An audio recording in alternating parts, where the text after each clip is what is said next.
नमस्कार, विवेक बिंद्रा बोल रहा हूं, founder and CEO Bada business .com। स्वागत है आपका द बड़ा भारत शो में, a tribute to India's global brand ambassadors. ऐसे लोग जो भारत को बड़ा भारत बनाते हैं, उन्हीं की कहानियां हम आप तक पहुंचाते हैं।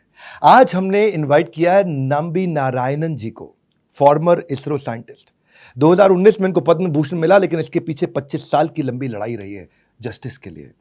ये एक ऐसी मूवी है जिसमें मैं सोचता हूं कि कहने को तो मसाला बहुत है, sex, scandal, spy, rocket science, CBI, legal battle, Pakistan, ये वो, इंडिया, सब है। लेकिन मेरे लिए ये एंटरटेनमेंट नहीं, एडुटेनमेंट है। मेरे लिए ये जेम्स बॉन्ड नहीं, पेट्रियोटिक साइंटिस्ट की कहानी है। मेरे लिए ये मिलिशियस नहीं, मॉरल है। इग्नोरेंस नहीं, इंटेलिजेंस है। फिक्शन नहीं, रियल है। माधवन जी, मेरे लिए आज आप, क्षमा चाहता हूं, आर माधवन नहीं, आज आप हमारे लिए नंबी नारायणन हैं।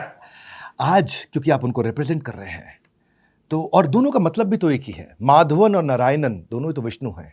क्या बात है। दोनों का मतलब भी एक ही। पहले ये बताइए कि आपने एक ऐसी फिल्म बनाई जिसमें ना हीरोइन है, ना गाने हैं, ना फाइट सीक्वेंस है, और ऐसी मूवी में इतने साल लगा दिए आपने। विवेक जी नमस्कार। पहले तो मैं आपका बड़ा फैन हूँ। आपका चैनल दुनिया भर में सबसे मशहूर है। आपका चैनल वर्ल्ड रिकॉर्ड होल्ड करता है for being the largest entrepreneur channel on YouTube for entrepreneurs.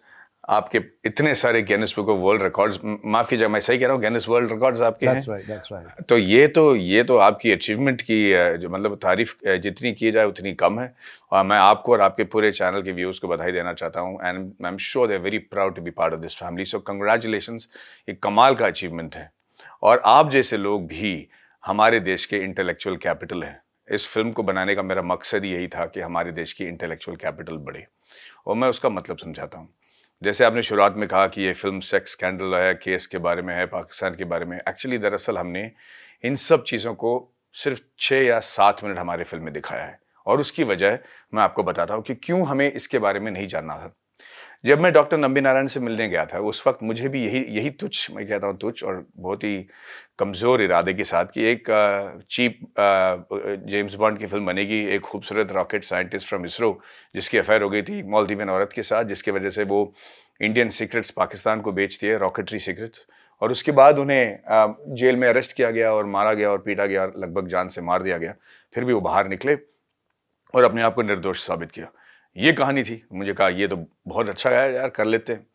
पर जब मैं उनसे मिला तो मैं दंग रह गया, क्योंकि उनकी जो तेजस है, उनकी तेवर जो है, और उनकी देशभक्ति मैं कहूँगा कितनी इम्पैक्टफुल थी कि मुझे समझ में आ गया कि ये आदमी के साथ सिर्फ ये केस ही नहीं जुड़ा जा सकता। इस आदमी के साथ ये केस जुड़ना मतलब मेरे ख्याल से हम कुछ एज अ कंट्री मिस कर रहे हैं।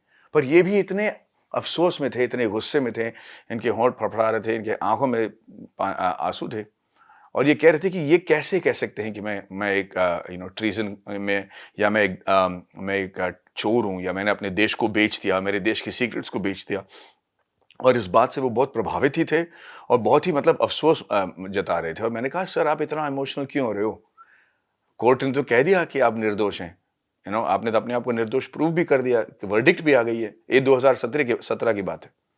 और वो कह रहे थे यार तुझे पता है, मुझे पता है, और कोर्ट को पता है, पर आप गूगल में जाओ, मेरा नाम डालो और देखो आता क्या है। और बिल्कुल सही कहा उन्होंने। गूगल में जाते ही हमें पता चलता है इसरो स्पाई केस नंबी नारायणन।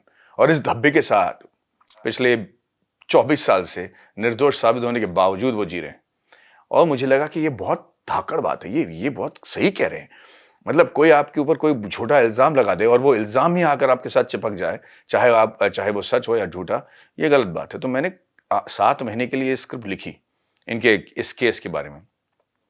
जब मैंने उनको स्क्रिप्ट दिखाया तो उन्होंने कहा कि सही कह रहे हो, पर ये बात जो है ना, ये थोड़ा सा गलत है, क्योंकि इस वक्त मैं प्रिंसटन में था, प्रोफेसर क्रॉको के नीचे मैं अपने थीसिस कर रहा था। तो मैंने कहा सर आप प्रिंसटन कब गए? क्योंकि मुझे लगा कि ये क्या बात कर रहे हैं। प्रोफेसर लुइजी क्रॉको जो एक नासा के सर्वश्रेष्ठ साइंटिस्ट हैं, उनका और इनका क्या लेना देना। और फिर जो इन्होंने अपनी मतलब मैं मानता हूं कि बड़े कैजुअली अपने अचीवमेंट्स के बारे में बात किया जो उन्होंने हमारे देश के लिए किया है। मैं माधवन जी जानना चाहता हूं, एपीजे अब्दुल कलाम को तो हम पोखरण न्यूक्लियर टेस्ट के लिए पीपल्स प्रेसिडेंट के लिए जानते हैं। विक्रम साराभाई को हम लोग इंडियन स्पेस प्रोग्राम के फादर के रूप में जानते हैं। नंबी नारायणन जी की अचीवमेंट क्या थी? कंट्रोवर्सी तो समझ में आती है, कॉन्ट्रीब्यूशंस क्या थे, वो क्या समझ में आए जिस पे आपने इतनी जान लगाई? आपने समय बहुत लगाया इस मूवी पे। जी, एक्चुअली डॉक्टर अब्दुल कलाम साहब की अचीवमेंट्स के बारे में हम नहीं जानते। हम सिर्फ जानते हैं पोखरान में कि उनका नाम जुड़ा हुआ था, पर एक्चुअली उन्होंने सॉलिड फ्यूल इंजन बनाया। आज इंडिया की जो सॉलिड फ्यूल कैपेबिलिटीज है, it is just slightly lesser than US. और इसके कारण अब्दुल कलाम साहब हैं, जो उन्होंने सॉलिड फ्यूल इंजन पे अपने मतलब पूरा रिसर्च और मतलब टाइम बिता दिया। डॉक्टर नंबी नारायण की खासियत ये थी कि जिसके बारे में वो बात नहीं कर रहे थे, चाहे वो, जैसे मैं कह रहा हूँ, चाहे वो यूएसएसआर जाना और रशिया में जाकर लोगों को धमका कर वहाँ से अपना इंजन स्मगल करके ले आना, जो इंडिया के पास आना था, या स्कॉटलैंड, इनकी जो फ्रांस, ये सब जो अचीवमेंट्स है, इसके बारे में सिर्फ हम और आप ही नहीं, वो खुद नहीं अपनी किताब में लिखे हुए थे। बताइए, ये होते हैं हमारे देशभक्त। उनको लगता ही नहीं कि ये अचीवमेंट है, और उन्होंने ऐसे बताया जैसे हम और आप बात करते हैं कि आज घर में क्या बना भाई, दाल चावल पकौड़े बने। तो मैं बात कर रहा हूं उनसे, तो ऐसे हाँ, और वो विकास इंजन भी मैंने ही बनाया था ना। तो मैंने कहा, विकास इंजन आपने बनाया था ना का मतलब क्या होता है? विकास इंजन आपने बनाया? कहता, हाँ यार, वही तो मैंने ही तो इन्वेंट किया है, I am the father of that engine. और मैं बोल रहा हूँ, सर उस विकास इंजन की बात कर रहे हो जिसके बगैर इसरो का कोई भी मिशन आज तक नहीं किया गया, ना मंगलयान, ना चंद्रयान, ना ये रिकॉर्ड ब्रेकिंग इंजन। हर चीज में पीएसएलवी यूज किया जाता है, जिसका सबसे इंपॉर्टेंट इंजन है विकास इंजन, जो जिसकी खासियत यह है कि वो आज तक फेल नहीं हुआ, वो इंजन की बात कर रहे हो? कहते हैं हाँ, और इसी वजह से इन्हें पद्म भूषण दिया गया। पर मैं ये जानना चाहता हूँ, इस मूवी में 24 साल तक देखिए, आप जानते हैं नंबी नारायणन जी को गद्दार घोषित करने का बहुत प्रयास किया गया। पहले सीबीआई से क्लीन चिट मिला, मैं उस पर भी आता हूँ आपके पास। मेरे मन में एक प्रश्न तो आता है, मूवी मैंने देखी नहीं है अभी, मैं देखूंगा। जो उनको गद्दार घोषित करने का प्रयास किया, इसका फायदा हो किसको रहा था, क्यों किया जा रहा था ये? 1994 में सैटेलाइट लॉन्च मार्केट शुरू हुआ था। इस सैटेलाइट लॉन्च मार्केट में $1 ट्रिलियन मार्केट का ये बिजनेस था, जहां पे हर देश चाह रहा था कि अपना सैटेलाइट जो है वो अंतरिक्ष में जाए।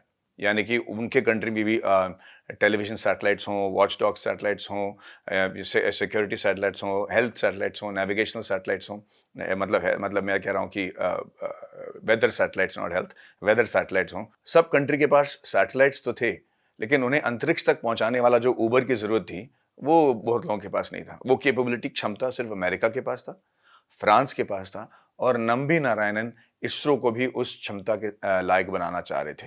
हमारे पास सबसे लायक सॉलिड और लिक्विड फ्यूल इंजन थे, हमारे पास क्रायोजेनिक इंजन नहीं था, जो ज़रूरत था उसको स्पेस में पोजीशन करने के लिए, जिसकी वजह से उन्होंने रशिया से ये क्रायोजेनिक इंजन मंगवाए थे, द KBT-1 इंजन, जो इंडिया को प्रॉमिस किए गए थे। लेकिन उस वक्त यूएसएसआर टूटकर सब कुछ बिखर रहा था, और कई साजिशों की वजह से, मैं कहूँगा कि पिक्चर आप देखिए तो आपको समझ में आएगा, कई साजिशों की वजह से इंडिया को वो इंजन नहीं दिया जा रहा था, क्योंकि वो नहीं चाह रहे थे कि इंडिया इसमें कम्पीट करे, क्योंकि कॉस्ट वाइज जो हंड्रेड्स ऑफ मिलियंस में लोग पैसे मांग रहे थे सैटेलाइट्स को अंतरिक्ष में पहुंचाने के लिए, वहाँ 70-60 मिलियन के आसपास में नंबी नारायण साहब करने को पूरी कोशिश कर रहे थे। तो कई लोग थे जो इस भारत को आगे नहीं आने दे रहे थे।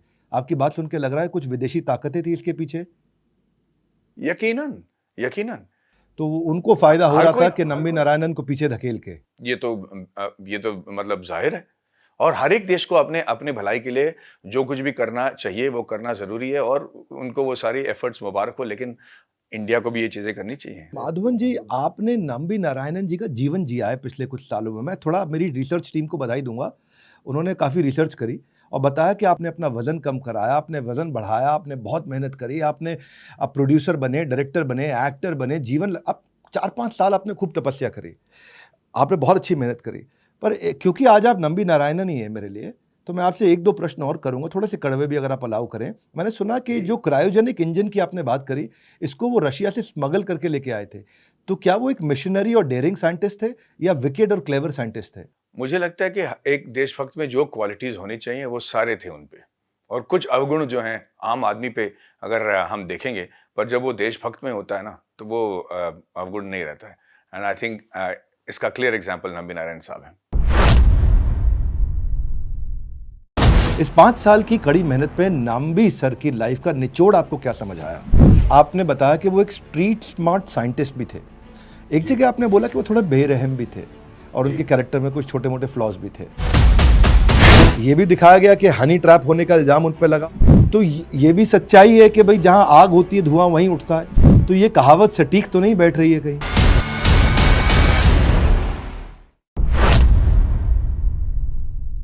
मैं ये सब सुनते हैं justice delayed is justice denied. मेरे लिए अगर मैं होता उनकी जगह और अपने आप को देखूं, मैं करियर खत्म, समाज में इज्जत खत्म, रॉकेट साइंस का सपना खत्म, जिंदगी जीने का मकसद खत्म, और आखिर में उनके हाथ में पद्म भूषण दे दिया गया। जाहिर सी बात है वो इससे खुश नहीं होंगे। आपकी इस मूवी के कंट्रीब्यूशन से अब कुछ रिजल्ट आना चाहिए। फिर भी मेरा आपसे प्रश्न है, आज वो कैसा महसूस करते हैं पद्म भूषण लेने के बाद? ये जो रिकग्निशन होता है किसी गवर्नमेंट से कि भाई हाँ, मतलब आपके साथ जो हुआ वो बुरा हुआ और हम आपको पद्म भूषण दे रहे हैं, the third highest civilian award. इससे तो जाहिर है कि वो बहुत खुश हैं, बहुत उनको अच्छा लगता है। फिर भी उनका एक ही कहना है कि अगर मैं निर्दोष हूँ तो कसूरवार कौन है? और इसका जवाब जब तक नहीं मिलेगा तब तक ये शक तो रहेगा ही कि भाई इन्होंने मैनिपुलेट करके बाहर निकला या नहीं। और आज जो हो रहा है हमारे देश में, आज आज ही के दिन जो हो रहा है, जो अरेस्ट हो रहे हैं, इससे शायद ये साबित हो जाए कि कसूरवार कौन है। तो वो उनकी मानसिक स्थिति जो है इस वक्त बहुत वो खुशी है, वो खुश है, वो एक्साइटेड है, वो देखना चाहते हैं कि लोग इस पिक्चर के बारे में क्या कहते हैं और उनके अचीवमेंट्स के बारे में जानकारी लोगों को मिलेगी और बहुत लोग इंस्पायर भी होंगे। पर एक बात है, मेरी रिसर्च टीम ने मुझे बताया कि एक प्रेस कॉन्फ्रेंस में आपने बताया कि वो एक स्ट्रीट स्मार्ट साइंटिस्ट भी थे। एक जी। जगह आपने बोला कि वो थोड़े बेरहम भी थे और जी। उनके कैरेक्टर में कुछ छोटे मोटे फ्लॉज भी थे। वो बहुत बड़े फ्लॉस थे। अच्छा, ये भी दिखाया गया कि हनी ट्रैप होने का इल्जाम उन पे लगा और देखने में इतने स्मार्ट, इतने खूबसूरत कि उनको हॉलीवुड के एक्टर्स के साथ कंपेयर किया जाता था। अब गॉसिप का काम क्या है? 2 और 2 4 करना, मौका मिलना। तो ये भी सच्चाई है कि भाई जहां आग होती है धुआं वहीं उठता है। तो ये कहावत सटीक तो नहीं बैठ रही है कहीं? नहीं, मतलब हम इंडस्ट्री में हैं, फ़िल्म इंडस्ट्री में हैं और हम आपको बता दें कि ऐसे कई चीज़ें हमने सुनी हैं, जिसमें कहीं दूर-दूर तक सच्चाई नहीं है, पर हवा आग तो ये तो इसके कहने का मतलब ये थोड़ी हो जाता है कि जो भी कुछ कहा जाए, उसमें थोड़ी बहुत सच्चाई होगी। भाई साहब, सच तो ये है, मैं आपको बता रहा हूँ एग्ज़ाम्पल के लिए। 6-7 साल पहले एक किसी प्रेस मीटिंग के दौरान मुझे किसी ने आंध्र प्रदेश में पूछा था कि माधवन जी, आपने 7 इंडियन लैंग्वेजेज़ में पिक्चरें की हैं, तो आप एक ऐसे एक्टर हो जो सिर्फ़ यही हैच हासिल कर पाए हैं, तो आपको कैसा लगता है 7 लैंग्वेजेज़ में काम कर कर? और मैंने उस मैडम से कहा कि देखिए ये सच बात नहीं है, मैंने सिर्फ़ तमिल और हिंदी में फ़िल्में की हैं, एक आध फ़िल्म मलयालम में किया है और एक तेलुगु फ़िल्म में किया है, लेकिन 7 इंडियन लैंग्वेजेज़ मुझे नहीं आती है, ना ही मैंने किया है। पर मेरा जवाब नहीं उठाया गया एल्गोरिदम से। वो जब सवाल पूछा गया गूगल में, वो मेरा विकिपीडिया का हिस्सा बन गया। तब से लेकर आज तक मुझे लोग पूछते हैं कि आपने 7 लैंग्वेज में पिक्चरें की हैं, तो आपको कैसा लगता है? तो ये बात में कहाँ से आग है, न कहाँ से धुआँ है? ये तो एल्गोरिदम का किया हुआ मज़ाक है। हाँ, मतलब दूर-दूर तक नहीं सच है भाई। हमने तो सीबीआई में तो अब ये भी प्रूव कर दिया कि ये दोनों एक ही शहर में, एक वक़्त में थे ही नहीं। तो फिर कैसी आग? मतलब किसी कंट्री को अगर अनस्टेबल करना हो ना, तो ऐसे अफ़वाह फैला के उसके पूरे प्रजा को हमेशा एक स्टेट ऑफ अनरेस्ट में रखिए, अपने आप कंट्री टूट जाएगी। माधवन जी, एक निचोड़ के ऊपर प्रश्न पूछना चाहता हूँ। थोड़ा जी। जल्दी में चल रहा हूँ क्योंकि मेरे पास प्रश्न बहुत हैं और कम समय में ज़्यादा कंटेंट देना पसंद करता हूँ। कहते हैं जी। कि दूध से निकलती है मलाई, मलाई से निकलता है मक्खन, मक्खन से निकलता है घी। वो है दूध का असली निचोड़। इस 5 साल की कड़ी मेहनत में नाम्बी सर की लाइफ का निचोड़ आपको क्या समझ आया? कि सच्चे देशभक्त वो होते हैं जिनको पता है कि हर जो वो काम कर रहे हैं, हर रोज़ अपनी जान को जोखिम में डालकर, और इसके बावजूद उनके बारे में कोई गुण नहीं गाएगा, उनके बारे में किसी को कुछ नहीं पता रहेगा, उनके शायद फैमिली को सैक्रिफाइस करना पड़े, उनके लाइफ के प्लेजर्स को सैक्रिफाइस करना पड़े, इसके बावजूद कोई सड़क उनके नाम का नहीं होगा या उनके कंट्रीब्यूशन के बारे में कोई नहीं बात करेगा। इसके बावजूद पूरे दिल लगाकर वो अपने देश के लिए सेवा करते हैं और ऐसे लोगों को सराहना चाहिए। ये है मेरे फ़िल्म की घी। माधवन जी, हाँ। ये जो आपने उनकी तारीफ करी, तो बहुत कंट्रीब्यूशन रहे। विक्रम साराभाई जी ने उन्हें काफ़ी पहले पहचान लिया था, उनका पोटेंशियल, और यूएस में प्रिंसटन जहाँ की आपने बात करी, उन्होंने उनको रेकमेंड भी किया पढ़ने के लिए। और वो मैं ये जानता हूँ कि 10 महीने में उन्होंने वो पढ़ाई ख़त्म करी, जो करने में कई सालों लग जाते हैं। ये पोटेंशियल उनमें बहुत था, ये बात सही। लेकिन तारीफ आज आपकी भी करना चाहता हूँ। आपने जो अपने इसमें जो बहुत मेहनत करी, तपस्या, 6 साल में फ़िल्म बनाई, 60 दिनों में बन जाती है। मैं आज आपकी तारीफ़ इस बात पे करना चाहता हूँ कि 8 देशों में जा करके आपने खूब पैसा खर्च करके, नॉर्मली एक देश में शूट करके मूवी बन जाती है। आपने 3 भाषाओं में काम किया और प्रोस्थेटिक जिसका इस्तेमाल किया जाता है सब बदलने के लिए, आपने रियलिटी के नज़दीक काम किया। अब आपने अपने दांतों का भी काफ़ी ऑल्ट्रेशन कराया, उस पे भी आपने अपने बॉडी पे, फिटनेस पे, वेट पे, सब पे काम किया। मैं 29 साल से 79 साल तक, यानी कि 29 टू 79 ईयर्स की एज को आपने वहाँ पे डिस्प्ले किया। एक्सट्रीम बॉडी ट्रांसफॉर्मेशन आपने दिखाया। इतना क्लोज आप इस कैरेक्टर के लिए रहे वहाँ पे, कैसा एक्सपीरियंस रहा आपका? भाई साहब, मैं सच बता रहा हूँ, मैं मतलब तारीफ़ नहीं करना चाह रहा, लेकिन जो सैक्रिफ़ाइस डॉक्टर नंबी नारायण ने हमारे देश के लिए की है ना, उसके सामने सिर्फ़ मैंने ही नहीं, लेकिन पूरे यूनिट ने पिछले 6 साल से जो काम किया है, दैट इज़ नथिंग। इनफैक्ट मैं आपको कह दूँ कि पिछले 2 साल से ड्यूरिंग कोविड मैंने अपनी टीम को पैसे तक नहीं दे पाया क्योंकि इतनी बड़ी बजट वाली फ़िल्म है नहीं। पर आज भी ये हमारे साथ जुड़े हुए हैं, हर कोई फ्री में काम कर रहा है। वो सिर्फ़ इसलिए कि हमको सब लगता है कि डॉक्टर नंबी नारायण जी के बारे में दुनिया में लोगों को पता करना बहुत ज़रूरी है, उनको जानना बहुत ज़रूरी है। तो ये पैशन जब होता है ना किसी के साथ, हमारी टीम के जो 150 लोग हैं, जब वो सब मिलकर एक ही गाना गाना चाहते हैं, तो वो आवाज़ ना दूर-दूर तक पहुँचेगी, मुझे इसका पूरा यकीन है। दिल भर गया है प्रसन्नता से और आपके लिए और आपकी खास तौर से टीम के लिए अप्रिसिएशन से। आपके 150 लोगों को भी मैं बधाई दूँगा। आप की थोड़ी एक पर्सनल तारीफ़ अगर करूँ, आप अलाउ करें। आप एक अच्छे एक्टर होने के साथ एक अच्छे पिता भी हैं। वेदांत ने, आपके बेटे ने अभी एक गोल्ड मेडल जीता है स्विमिंग में और उसी के लिए आप दुबई भी शिफ्ट हुए और ट्रेनिंग उसकी अच्छे से हो सके। आपकी पेरेंटिंग का इसमें लाजवाब पेरेंटिंग रही है। इसके लिए मैं आपको एक गुड न्यूज़ भी दे देता हूँ। आपसे इंस्पायर्ड होकर के हम अपने 10वें वर्ल्ड रिकॉर्ड की तैयारी कर रहे हैं। 10 जुलाई को हम अपने सारे व्यूअर्स को भी बता देते हैं, आर्ट ऑफ पेरेंटिंग पे एक फ्री वेबिनार करने जा रहे हैं पूरे देश, पूरी दुनिया के लिए, आर्ट ऑफ पेरेंटिंग पे। और उसमें मैं 25 स्ट्रैटेजीज बताऊंगा आर्ट ऑफ पेरेंटिंग पे। और हम पेरेंटिंग पे हमारे लिए यहाँ पे एक आदर्श पिता हमारे सामने मौजूद हैं, माधवन, जिन्होंने अपने बेटे वेदांत को वो जो गोल्ड मेडल दिलाने के लिए दुबई तक जाकर के शिफ्ट हुए। और ये 10 जुलाई को कर रहा हूँ, 12 बजे से 1:30 बजे तक, बिल्कुल फ्री ऑफ कॉस्ट है सबके लिए। बहरहाल आज बात नंबी नारायणन जी की है। 2 छोटे से प्रश्न और। हिंदुस्तान में हर साल लगभग 2000 फिल्में बनती हैं, क्राइम पे, थ्रिलर पे, ड्रामा पे, लव स्टोरी पे, हॉरर पे, मसाला पे, सब बनता है। साइंस टेक्नोलॉजी में मैंने लगभग 3 चीजें मुझे याद आती है, एक मिशन मंगल, एक रॉकेट बॉयज, एक वेब सीरीज आई थी, एक परमाणु। साइंस के ऊपर फिल्म बनाना आपने बनाया, बहुत मेहनत किया। क्या लगता है ये फाइनेंशियल रिस्क है जो लोग इसमें नहीं इन्वॉल्व होना चाहते? नहीं, फाइनेंशियल रिस्क नहीं है, हमारी फ़ितरत उस ओर जाती नहीं है। मतलब जब हॉलीवुड मतलब वेस्टर्न्स और ब्रॉडवे शोज़ और रोमांटिक फ़िल्में बना रहा था, तब स्टीवन स्पीलबर्ग आए, उन्होंने दिशा बदल दी। और उस दिशा बदलने की वजह से हमको आज भी लगता है कि अमेरिका सबसे पावरफुल कंट्री है, जहाँ सिर्फ़ अमेरिकन्स हम पूरे देश को बचा सकते हैं, पूरे दुनिया को बचा सकते हैं। और इस अटेम्प्ट के लिए उनको बधाई देनी चाहिए, because they completely marketed the image of America like that. हमारे यहाँ उस डायरेक्शन में कोई गया ही नहीं। हम सिर्फ फ्रीडम स्ट्रगल और मुगल इसके बारे में बात कर रहे थे, और जो सैक्रिफाइस हमारे शूरवीरों ने किया है उसके मतलब वो सराखों पे मतलब उसका वी हैव टू बाउ आवर हेड्स टू दैट। पर एक और क्षेत्र है जहाँ हम बहुत ही माहिर हैं, आज भी दुनिया में सबसे ज़्यादा माहिर हैं, which is technology, IT, engineering as well as space travel and interplanetary travel. पर उसके बारे में हम पिक्चर इसलिए नहीं बना पाते क्योंकि nobody is inclined like that. और जब अमेरिका बनाता है कोई फिल्म लाइक स्टीव जॉब या इंटरस्टेलर या अपोलो 13, तो हम तुरंत मान लेते हैं कि वो बिल्कुल सही कहानी है, बिल्कुल करेक्ट है। पर हमें भी यहाँ बनाना चाहिए सुंदर पिक्चर, सत्येंद्र, आर्यभट्टा और राजराज चोलन पर। मुझे लगता है कि ये लोग कमाल के टेक्नीशियंस रहे हैं, कमाल के इंजीनियर्स रहे हैं। और आज भी चाहे वो वेब 3 हो या मेटावर्स हो, कितने हमारे इंडियन इंजीनियर्स इस पे लगे हुए हैं और कितने लोग दुनिया को बदल रहे हैं, इंटरनेट को पूरी हुलिया बदलना चाह रहे हैं। आज वो 15-16 बिलियन डॉलर के वर्थ हो गए हैं, पर उनके बारे में हम नहीं जानते। और ये जानना बहुत ज़रूरी है। और ये जानने के लिए मुझे लगता है कि फिल्म इंडस्ट्री के लोगों को भी रिसर्च करना चाहिए। हमारे ऑडियंस की जो इंटेलिजेंस लेवल बढ़ गई है, उससे ज़्यादा हम जाएंगे, तब जाके उनसे हमें आदर मिलेगा, रिस्पेक्ट मिलेगा, एस्पिरेशन मिलेगा। तो that is what I am trying to do. बहुत खूब। नंबी नारायणन, सबको मैं बता दूं, ये वो व्यक्ति है जिनको नासा में, जिनको यूएस में पैसे की बहुत बड़ी अपॉर्चुनिटीज़ मिली, काम की अपॉर्चुनिटी मिली। इन्होंने पैसे के बदले भारत को चुना है। और ऐसे नंबी नारायणन की कहानी आपके सामने लेकर के आ रहे हैं माधवन, माधवन जिन्होंने बहुत तपस्या की, इसके पीछे बहुत मेहनत करी। अब मैं आपसे आखिरी एक छोटा सा स्टेटमेंट चाहूँगा कि आपसे रिक्वेस्ट करूँगा, आप बताएं लोगों को कि फिल्म कब देखेंगे, कहाँ देखेंगे और क्यों देखेंगे। आपकी फिल्म ये रिलीज हो रही है जुलाई 1 तारीख को, हर एक भाषा में, तमिल, तेलुगु, मलयालम, कन्नड़ा और हिंदी और इंग्लिश, नज़दीकी थिएटरों में। जाके फिल्म देखिए, पता चलेगा कि हमारे शूरवीर किस किस रूप और रंग में आते हैं हमारे सामने, और हमारे देशभक्तों का ख्याल रखना, उनके सुरक्षित रखना और उनका गुण गाना कितना ज़रूरी है। माधवन जी, मैं इतना कह सकता हूं कि मैं सिनेमा हॉल बिल्कुल नहीं जाता, पर आपकी ये मूवी देखने के लिए ज़रूर जाऊंगा और लोगों को इंस्पायर करूंगा कि वो ज़रूर जाएं। तो बाकी सब दर्शकों से कहूंगा कि नंबी नारायणन जी को आपसे मिलवाना था, इसीलिए आर माधवन जी को बड़ा भारत में बुलाना था। नंबी नारायणन ये डिजर्व करते हैं हमारे देश की तरफ से उनका सारा ऑनर, उनकी रिस्पेक्ट, लोगों का प्यार और एक ट्रू पेट्रियट का रियल टैग, वो डिजर्व करते हैं इसके लिए।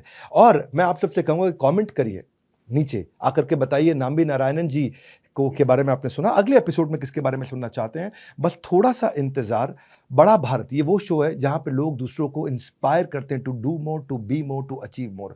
थोड़ा सा इंतजार, आ गया अगला बुधवार। कमेंट बॉक्स में बताते रहिए किससे आप अगले हफ्ते मिलना चाहेंगे।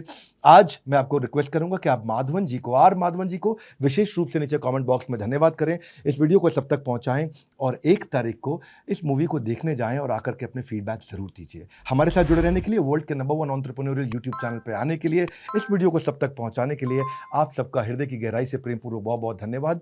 माधवन जी, आपका विशेष रूप से धन्यवाद। विवेक जी, आप भी बिल्कुल इंस्पिरेशनल हैं। हमें पता है कि आपकी तबीयत ख़राब है, इसके बावजूद इस वक्त आपने इंटरव्यू किया और आप कह रहे हैं कि आप थिएटर जाकर देखेंगे। आपने दिल छू लिया। I am very very very touched. I want to wish you और आपके सारे दर्शकों को ऑल द वेरी बेस्ट।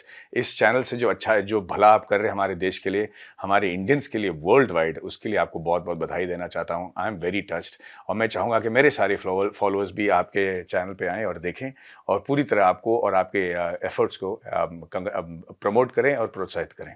बहुत बहुत शुक्रिया। जय हिंद। बहुत बहुत शुक्रिया। जय हिंद। धन्यवाद। आप एक वेल टू डू फैमिली से थे। वेल टू डू फैमिली से थे तो 20, 25, 30 लाख रुपए लेके रिटेल आउटलेट शुरू कर सकते थे। चाय का ठेला क्यों खोला आपने?